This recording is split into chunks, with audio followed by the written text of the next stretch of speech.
गुस्से में सभी एक दूसरे को वही घास नोच नोच कर मार रहे, जहाँ जहाँ घास का घाव हो वहाँ जहर बढ़ जाए, और धीरे धीरे भगवान अपने ही परिवार को अपने में समाहित करने लगे, धीरे धीरे सब शरीर छोड़ने लगे।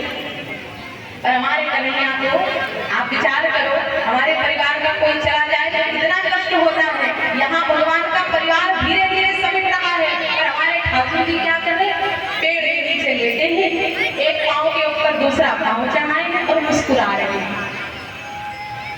ठाकुर जी मुस्कुरा रहे हैं। उद्धव जी पास में बैठे हैं। भगवान ने कहा, उद्धव अब हम ये धरती छोड़कर वापस गोलोक जा रहे हैं। उद्धव ने तब भगवान को एक इनाम दिया।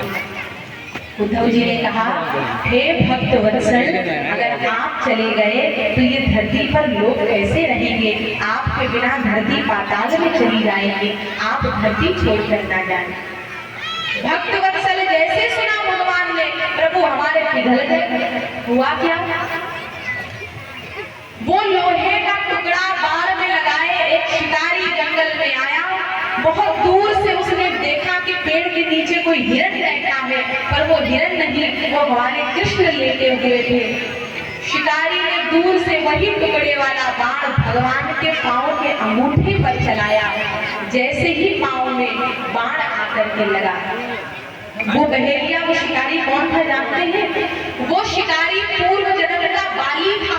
बाली को राम जी ने छिपकर मारा था। इस जन्म में वही जरा नाम का बहेलिया, और जरा को संस्कृत में बुढ़ापा भी कहते हैं। कहते बुढ़ापा नाम का रोग एक बार सबके जीवन में आता है, और जिसके जीवन में बुढ़ापा आ जाए समझ जाओ धीरे धीरे ठाकुर जी अलार्म बजा रहे हैं।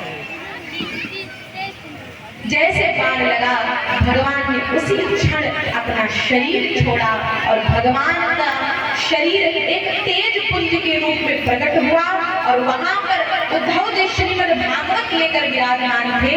ठाकुर जी की ज्योति श्रीमद् भागवत में प्रवेश कर गई। तेने अम्बांगमयी मूर्ति प्रत्यक्षा वर्तते हरे। तभी से श्रीमद् भागवत कथा भगवान श्री कृष्ण की वांगमयी, वाणीमयी, शब्दमयी प्रतिमूर्ति कही जाने लगी। एक बार दोनों हाथ उठाकर जयकारा लगाएं, बोलिए कृष्णचंद्र भगवान की, भागवत भगवान की, आज ज्ञानंद की। भगवान भागवत में प्रवेश कर गए। इसीलिए इस धरती पर यदि सबसे ज्यादा कहीं आपको रस मिलेगा, रसो वही सह, जो रस है वही कृष्ण है, और जो भागवत है वही हरिनाम, वही है।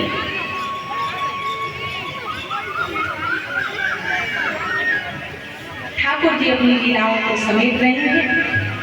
गोलोक धाम प्रस्थान कर गए। 7 दिन हम सभी ने बड़े प्रेम के साथ भगवान की कथा सुनी। 10 मिनट थोड़ा और धैर्य रखकर बैठे रहो, थोड़ा 10 मिनट हमारे साथ बैठ लो। कल से अपने उनके साथ बैठोगे सब जन।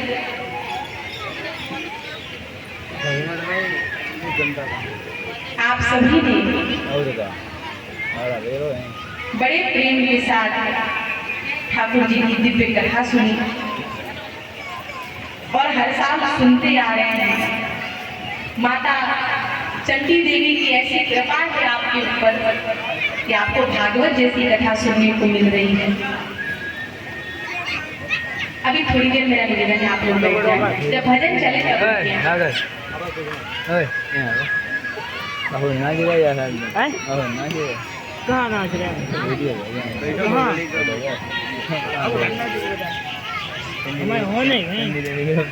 देखिए भैया।